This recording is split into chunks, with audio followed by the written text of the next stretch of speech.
Hello, everybody. My name is Jeff Martens.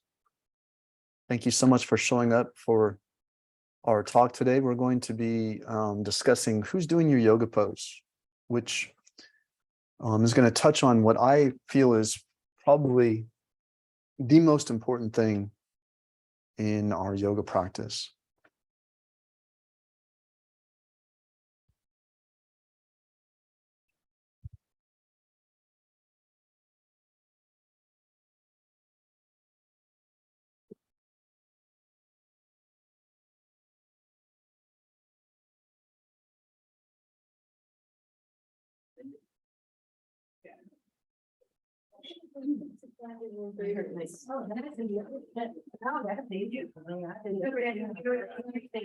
Hello.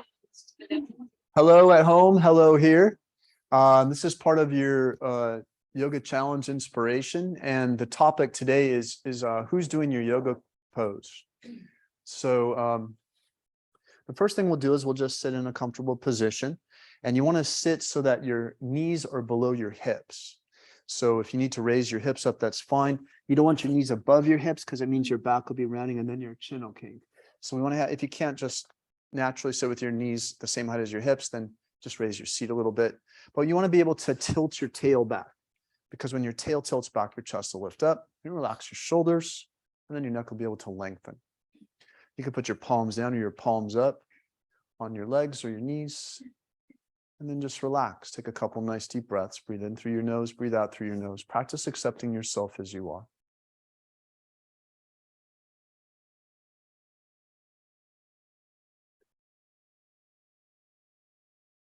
So your breath is a living prayer.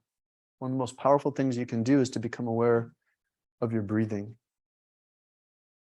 Your breath determines your relationship with the universe, with life, how much you're willing to receive and let go.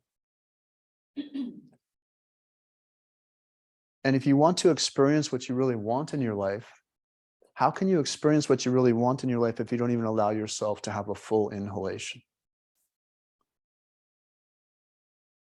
And if you want to let go of something in your life or move on from something in your life, how are you supposed to let go if you don't even allow yourself to have a full exhalation? So just start with your breath. If you want to change anything, just start with your breathing. You're playing with energy right now. You're letting energy flow. The most powerful prayer is an action. So if you can fully receive and fully let go, the universe takes notice of that. If you only let yourself receive a wee little bit of an inhale and let go of it, just a smallest fraction of an exhale, the universe will cooperate with you on that. It'll restrict, it'll contract.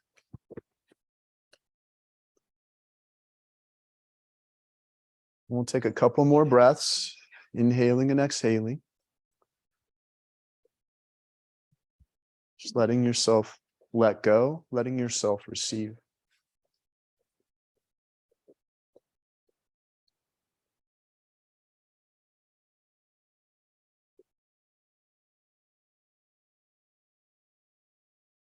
Bring your hands in prayer. At your heart center, feel the joining of opposites at the center that heals all opposites.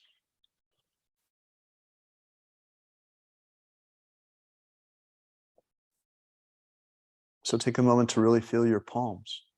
Feel where there's contact, feel where there's space. Feel how much space there is there between your palms, even though your palms are together. Feel the quality of that space. Is there any finger that's checked out or any part of either hand that's kind of checked out or just going along for the ride? And just bring full consciousness into your hands and really let your palms feel each other, and notice the quality of the experience just goes way up when you do that. Suddenly you're living, you're not observing, you're not surviving, you're living. Just by feeling your palms.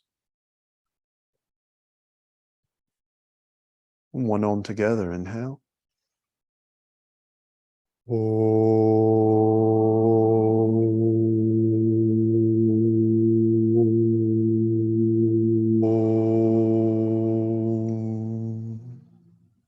Bowing your head to your heart, lifting your heart up to your head. Good. Opening your eyes. So I'm going to I'm going to ask you a few questions. So who can snap? Can you snap your fingers? So do that again. Snap your fingers. Who snapped your fingers? I did. Okay. Is that your purse? Yes. Can you pick up your purse? Set it down. Who picked up your purse? I did. Okay. Let's see. Whose water bottle is that? It's yours? Can you raise that water bottle over your head? And then set it down? And who picked that up? I did. Okay.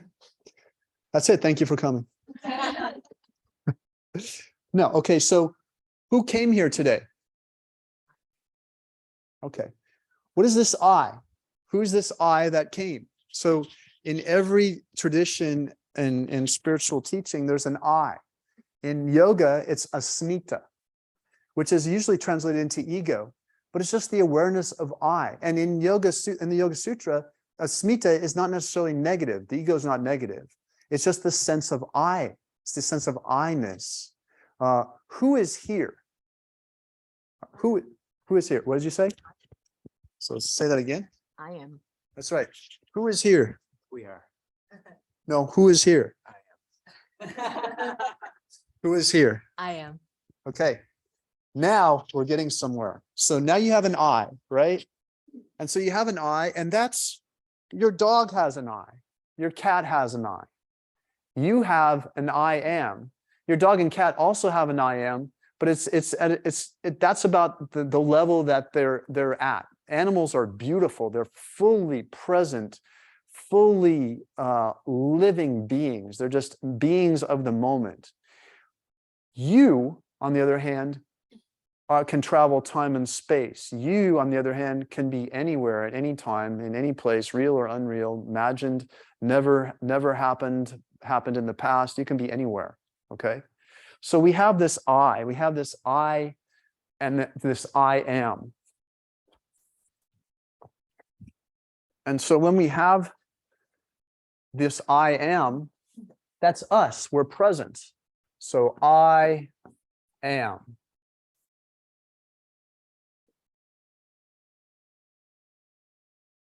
So this is you, it's your ego, it's your presence, it's your sense of identity. You need it. And in the Yoga Sutra, it's necessary for enlightenment. You have to have a sense of I amness. If you don't have the sense of I amness, you have nothing to start with. Now, it's not the ultimate be all and end all, I am, but it's the foundation of freedom. It's a foundation of liberty. Who's doing Utkatasana? I am. Who's doing Natarajasana? I am. Am I Natarajasana? No. Do I go to a party and say, hi, I'm Utkatasana. What's your name? No, because we're not supposed to be what we experience. We experience those things, but we are not those things. And this is where our I am gets into ego and suffering.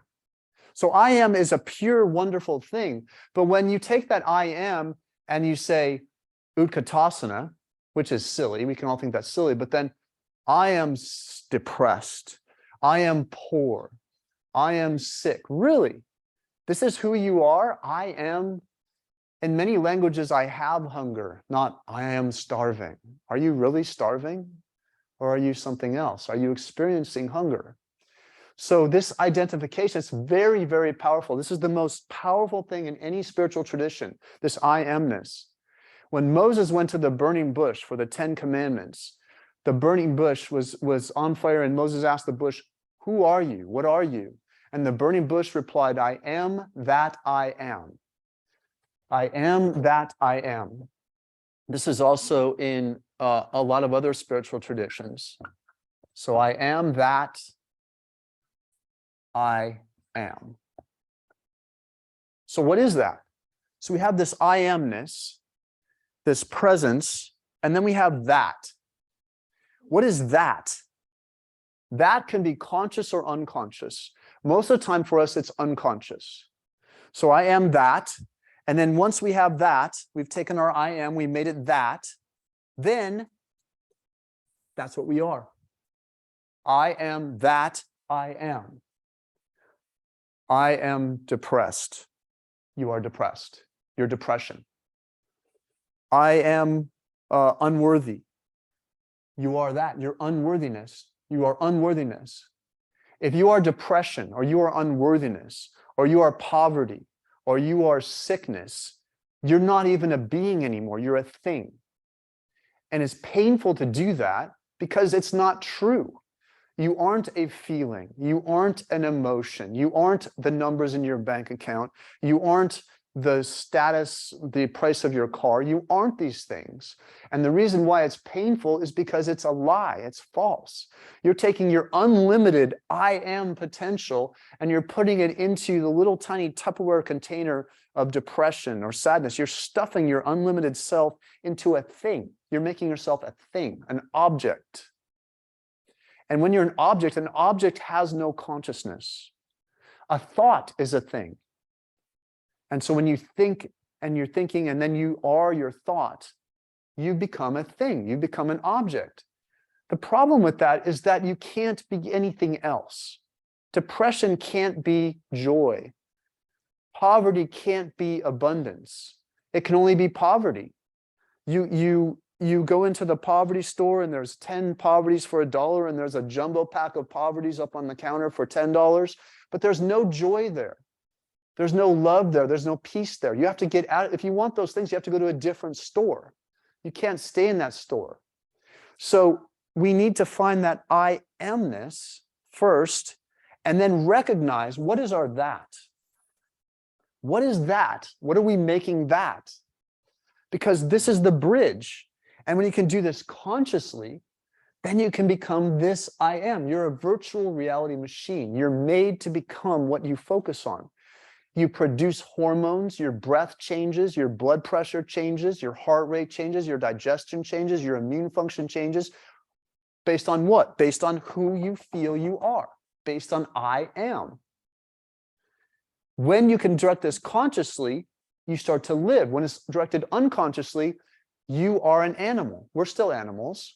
And so when you're not conscious, you're an animal, and an animal has 7 million years of evolutions to survive. So your imperative as an animal is survival. Survival is different than living. When you're surviving, you're fear-based. When you're living, you're moving beyond fear. You're living from a place of conscious desire. You're motivated by conscious desire, by love, by joy, by peace, by what you want. When you're not present, when you're not I am, when you're surviving, you're motivated by what you don't want. There are two primal forces in existence. The first force is fear, the self-preservation instinct. It's worked pretty good. It's kept human beings on this planet for 7 million years. It's done a good job. However, if we keep living by fear, we're probably not going to be here that much longer, either as individuals or as a group, because we're evolving. And so if we want to evolve, if we truly want to start to evolve, we have to start to find a different motivation than fear. So we have to make our that related to love or peace or joy or what we want. What do you want? And once you know that, then you focus on that. Then you can use the other primal force of existence, which is desire. So there's fear and there's desire. Desire to mate, to procreate, to perpetuate the species. That's desire in its primal form. But desire in its higher evolution is love, is joy, is abundance, is gratitude. That's desire in its higher state. And so you elevate desire and you use that primal force of nature because desire is the only thing that's stronger than fear. Desire is the only thing that's going to take us out of our fear. You have to want something more than you're afraid of what you don't want. Do you understand that? You have to want what you want more than you're afraid of what you don't want. And then that desire can propel you out of your depression, out of your misery, out of your fear, out of your identification with sickness or lack or unworthiness. But you have to want it. You have to want it, and you have to apply that wanting, and you have to know what it is. Why should the universe give you what you don't ask for? If you don't know what you want and you just go through life, then you're motivated by survival and things come to you unconsciously, and some things are good and some things are bad. When you have this, even if a so-called bad thing comes to you, you're going to use it to help you to become this I am. Everything is going to help you. Your illness is going to help you. Your financial situation is going to help you. Your lack of a relationship is going to help you. Your current relationship, whatever it is, it's going to help you. You're going to use it to help yourself because you're not identifying with a thing. You're not an object anymore. You're a conscious being that can direct your focus to what you want. So you have this I am, and then you know what your that is, and you focus on that. That means you orient to it like a sunflower tracking the sun. And even when the sun isn't there, the sunflower turns to where the sun's going to be and waits. And that's what you do. So even in the moments when you know what you want, but you feel it's so far away, you feel it's not coming, people are telling you you can never have it, it's not going to work for you. It doesn't matter. Oh, I can't find it. Well, where's it going to be? I don't know. Well, where do you think it's going to be? Oh, just this way. Then look that way. And don't pay attention to what you don't want. Pay attention to what you want. Your attention is the most valuable thing you have in existence. You become what you put your attention on. Your hormones, your everything that I've talked about. All your body transforms into the echo of what you put your attention on. So let's go ahead and stand up. Can you guys stand up? And can I have a volunteer who would like to experience something? Okay, come on up. So what is something that you would like to have in your life? And it could just be a feeling. What's a feeling that you would like to have more of in your life? Peace. Peace. Okay. So can you pick someone here to be peace? No. Just pick someone here to represent peace. How about her? Okay. So why don't you go ahead and stand at the other end of the room? Okay. And we're going to clear out the middle of the room. Okay. So let's clear out the middle of the room. And then the rest of you kind of scatter throughout the room.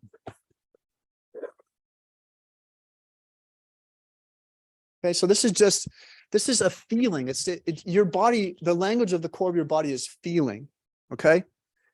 And so you two be out here in front of us. Okay. All right. So I'm going to ask you to step into the middle here. And what I'm going to have you do is I'm going to have you close your eyes. Okay. And I'm going to make sure that you don't run into anything. Okay. Yeah. But what I want you to do is every once in a while, I want you to say, peace, where are you? And then you're going to respond, here I am. Okay. So when you feel lost or when you feel disconnected or you feel like you're not going in the right direction, you're just going to call out, peace, where are you? And you have to say it loud enough so peace can hear you. And then peace will respond. Now, the rest of you kind of get in the middle, get in a little knot here. Name 3 things that keep you from peace? Or 3 Disorganization, procrastination, Okay. Disorganization, procrastination, like my own thoughts. and negative thoughts. Okay.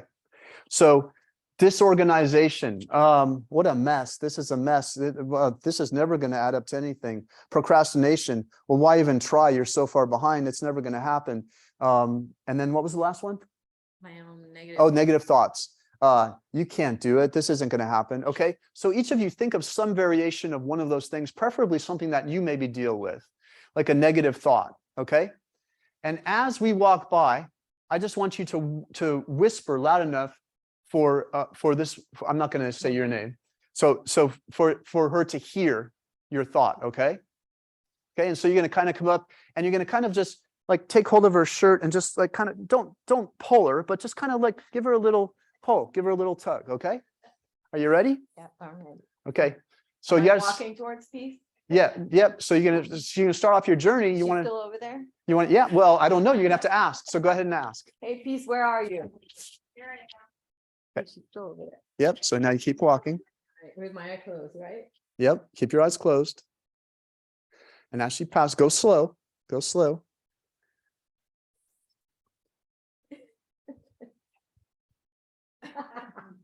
You got to do the dishes. You're lost. Peace, where are you? You got to do it over.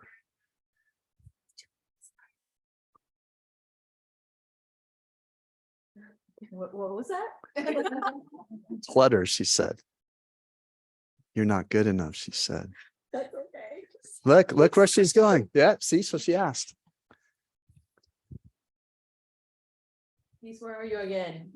Here I am. I keep hearing you over here. Am I going the right way? Ask again. Ask as often as you want. I'm getting scared. Say it again. Ask her. Peace, where are Just you? keep that. Well, Peace, where are you? Here I am. keep going. Ask as often as you want. Here I am. Where are you? Where are you? Peace, where are you? I'm here. Oh! Give peace a hug. All right. I almost- Thank you. That was very courageous. Okay, let's come back and have a seat. So what happened? When you want something, especially at first, all of your habits are going to go against that because your mind mistakes familiarity for safety. So this I amness, this first I am, just wants things to be the same. You survived yesterday, do the same things today, and you'll get through to tomorrow. That's called survival. So when you want something different, when you want something that you don't usually experience and you put your attention on it, all of those habits, you go, are you sure? This is dangerous. It's different. It's new. You're going to the watering hole a different way. You could be eaten by a lion. Are you sure you want to do this? This is not the same that we did yesterday. And so your fear is going to come up because you're moving into new territory, survival. And so you have to want peace more than you want, I can't do it. You have to want peace more than you want, my life's a mess. You have to want peace. You have to want it more than you're attached to what you don't want. And you ask as often as you need to. So you felt lost. You felt like you couldn't get anywhere. And then I kept encouraging you. To ask again, to ask where you're going. And you can do that as often as you want. And this is the way that it is in life. Okay. So you put your attention on something and then you ask for help. And you ask other people, you ask yourself, you ask the universe, what can I do? What do I do now? And then you feel with an open heart. When your heart is open, you can feel what's right for you. When your heart is closed, you're in survival mode and you're just going to repeat the past. So you open your heart physically, energetically, emotionally, you take a deep breath and you ask, peace, where are you? And you're going to know because the universe always answers your question. Very often we're just asking the wrong question. Most of the time, instead of asking peace, where are you? We'll ask, what's wrong with me? Oh, well, let me tell you. We got this and this and this. Is that enough? So ask a question that you want an answer to. She didn't ask, what reasons why can't I have peace? Because that would be answered too. And then you start walking towards the reasons why you can't have peace. Oh, I wish I could have peace, but oh, why can't I have it? Why can't I have it? And that's what you get because that's what you're putting your attention on and that's what you become. I am peace. You bridged it. Now you're I am peace. You're peaceful. I am unworthy. You bridged it. Now you're unworthy. This is how powerful you are. You're made to become what you focus on. Whatever you focus on with feeling becomes real in the brain and the body. You're a virtual reality machine. Your muscle tension, your blood pressure, everything, your hormone production, your genetic function, the science of epigenetics, the expression of your genes depends on your perception of yourself and your environment, how your genes express. You may have certain genetic traits, but they're only going to express if the telomeres are unraveled in a certain way, in a stressful way that accesses that part of the genetic code based on your survival orientation of your life. So your genes don't so much matter. It's your perception of the environment. One of my favorite studies is a meta study on stress. 30,000 people were studied. And they were studied on, they had stressful lives. They reported stress in their lives. And so they had these two groups. They got a subset group out of this 30,000. And so in those 30,000 people, they showed a greater mortality rate. They died earlier. They reported more anxiety, and they had more illnesses, more dis-ease.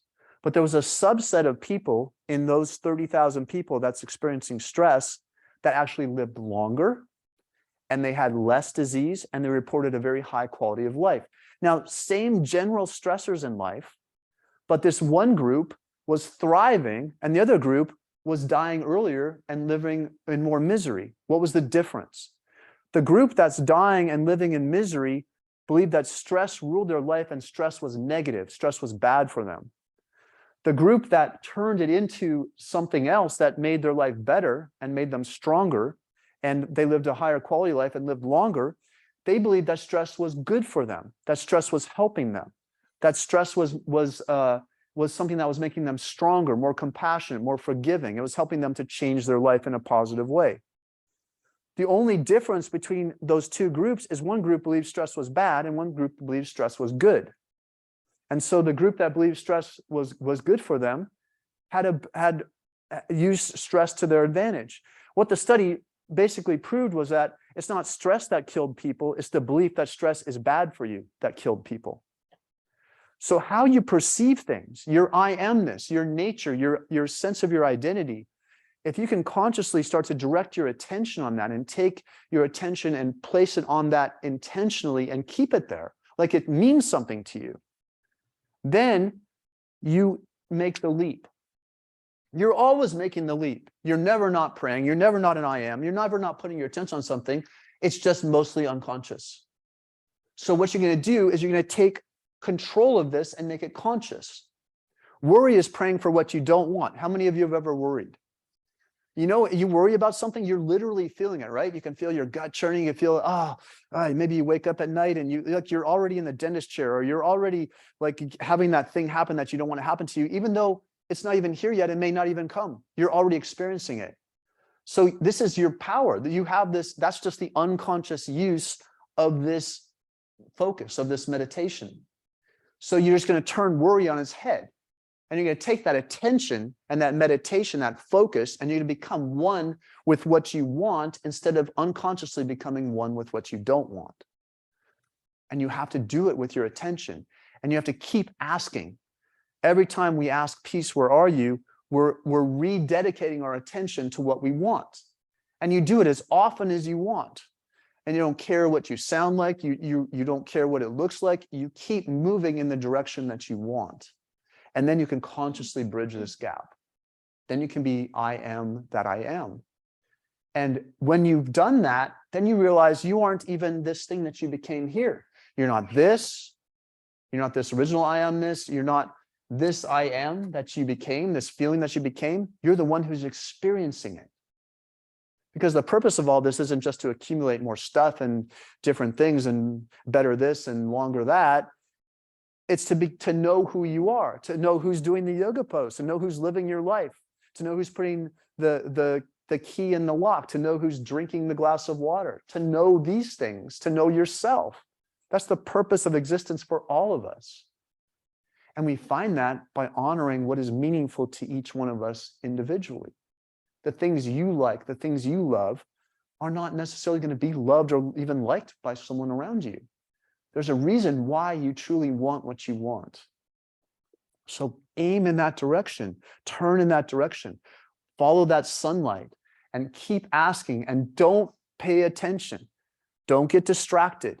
When you get tugged over here, you get tugged over there. Don't get distracted. Keep going towards what you want, and you ask as often as you need to. Any questions or comments? She said that was really good. That was very good. I appreciate that. I'm basically here just to remind you of who you are. Yeah, I'm just another you. I'm telling you, wouldn't even be in this room if you didn't already in some way know this. Like, you wouldn't even be interested in this. It would be the most boring crap you've ever heard if you weren't somewhat interested in this and already knew something about it. Same thing with what you want. Here's some inspiration. How do you know what you want? Because you've already experienced it. You've already felt it. You already know it. It's not like it's something that's separate from you.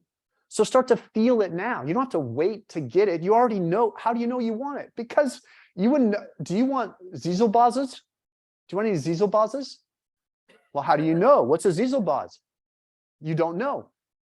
But how do you know you want peace? because you've experienced it, because you value it, because you know it. You've already experienced it. So then you stop putting time and space between you and what you're experiencing, and you become what you want now. You start to feel it now. That's what you're built for. And then that reveals who you really are.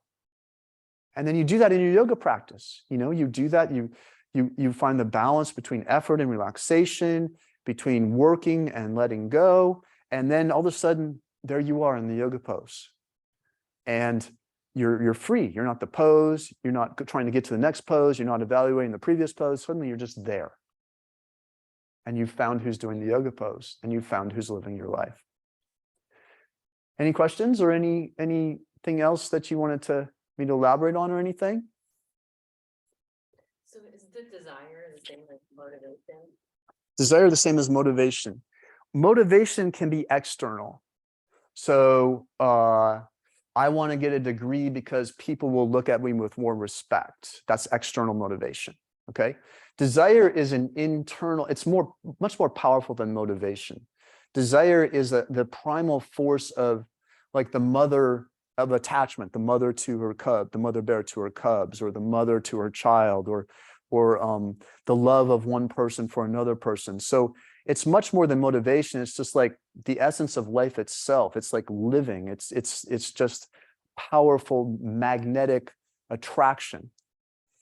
Now, aversion is can be just as powerful. Aversion and hatred is a form of desire, except now, once again, we're attaching ourselves to what we don't want. So if you hate something, oh, I hate that. I can't stand that. What am I focusing on? I'm focusing on that. I'll work with people in yoga therapy session, and they'll come in and I'll say, well, what do you want? And I say, I just want this. I just want my shoulder not to hurt. I just want to not be anxious anymore. But what do you want? Because if you want not to be anxious, not being anxious, where are you? Why can't I not be anxious? You're not focusing on what you want. You're going to get distracted, and you're focusing on what you don't want. You're focusing on the anxiety. If you call anxiety, anxiety is going to answer you back because you're calling anxiety. If you're calling not wanting a bad shoulder, you're going to have a bad shoulder because you're focusing on a bad shoulder. You're always defining yourself. Every single word you speak, every single thought you think, you're defining your I amness. You're shaping yourself. And most of that's unconscious. Just take 10% of that and make it conscious, and start to notice the things that change in your life. Just 10%. And dedicate it consciously towards what you want. And stop defining yourself based on what you don't want. And if you can't change what you're focusing on, if it's negative or painful, then change how you're focusing on it. So if you're sick all the time and you can't change your focus from being sick, then you can say, you know what, this is going to help me. I don't know how it's going to do it, but it's going to help me. It's going to help me to be a better person. It's going to help me to be stronger, more resilient, more forgiving, more compassionate. It's going to help me. And it's starting to help me right now. And then you dedicate that. And then you look for compassion. You look for resilience. And you look for opportunities to help and to be helped. And then you're here. And you start to feel this instead of what your previous state was. And all of this is to help you to know that you aren't an object. You aren't a thing. You're the one experiencing all of this. And in the end, there's no one else in here. There's just us. And we're all helping each other to find that second I amness. Anything else? Oh, yeah. I think the place where you see this principle in real life is when you're driving or like riding a bicycle. I just came back from a trip in Costa Rica, and of course I spent a lot of the time judging my boyfriend's driving and trying to not judge. So I constantly was judging it. And I was like, oh, it was very stressful, exhausting. But I think what you focus on is what is in your life. Like when you're driving, when you're learning how to drive, I remember being told, don't look at the oncoming traffic. The car will go where your eyes go. And I think that's just, I think, oh, it's a true principle all through life. Wherever you're looking, well, then that's where you're going to go. And if you're looking at the oncoming traffic, afraid you're going to have an accident, you will, because the car is going to go right where your eyes go. And so I just think, oh, this just a true principle. It applies to the whole universe. Wherever you're looking, that's where you're going to go. And so that's what's going to happen in your life. That's right. Thank you for sharing that. That's true. That's Yeah. what you're saying. Yeah. So you become what you put your attention on. Last year in 2022, the Nobel Prize for Science was given to 3 scientists. And their work was, it was in quantum physics. And basically their work said that reality isn't reality, that you create reality, that you're literally creating reality with your attention, with your focus, with what you feel, what you're putting your attention on. The most significant, probably, scientific study ever. And just to understand that, most people, it's terrifying, because all of a sudden now I have, oh, you mean I'm responsible for some of this? You mean I can't blame this on that person or my childhood or the thing that happened over here? And so it's a little terrifying to experience that, because suddenly now you can't blame anyone else, or you can't be a victim, or you can't be in some familiar role and hope that someone else is going to change to help your life change. You have to change. You have to change what you're focusing on. You have to change where your eyes are looking. You have to change what you put your attention on, so that you become something different. And so that's where the courage comes in. That courage to go beyond the familiar that feels safe, but it keeps you stuck experiencing what you don't want. So just like with the example, you just keep asking, you keep focusing, and you keep moving. And did you notice at the end, like you were walking towards the side and peace was over here? And were you guys going, gosh, I wonder if she's going to find peace?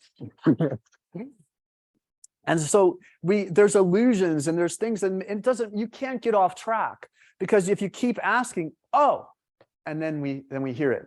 So each step that you take takes you to a different level. It takes you a little closer to what you want. So sometimes, like, someone might be sick, chronically ill, and then their dream might be to be able to take a pill that can make them better. And then their dream might be, oh, maybe I can take an herb or something natural to get me better. And then their dream might be, well, maybe I can just change my thoughts and my feelings and my focus to help me be better. And then their dream might be, I don't have to be sick at all. But you see, it takes those steps. So if you take that person that's chronically ill and you say, well, you don't have to be sick at all, that's like an insurmountable mountain. So it has to feel approachable to you. So you take steps. It's not that you can't be on the top of the mountain instantly, but you have to feel that it's possible. So break it down. If you can't have peace, maybe you can have rest. Rest, where are you? Here I am. Okay. Relaxation, where are you? Here I am.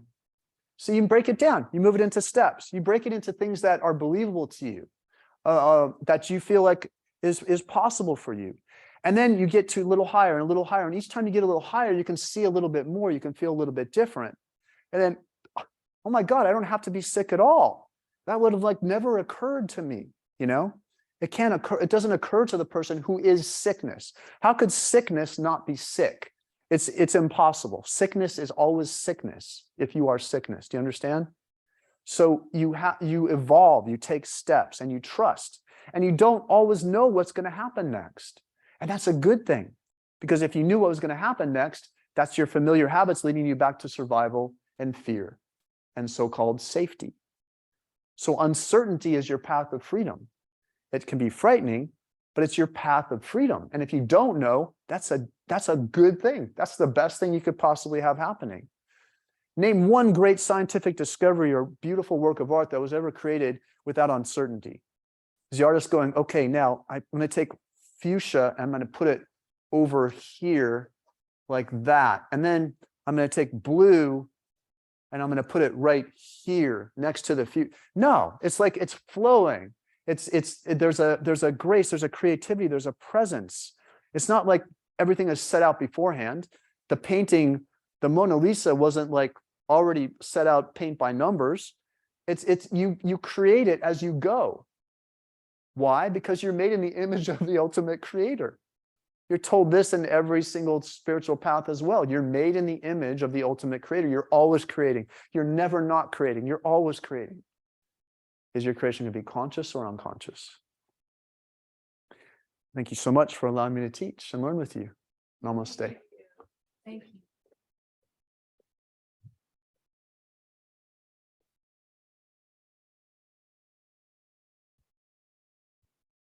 Thank you, everybody at home. I hope this was helpful. Let me know if you have any questions. Namaste.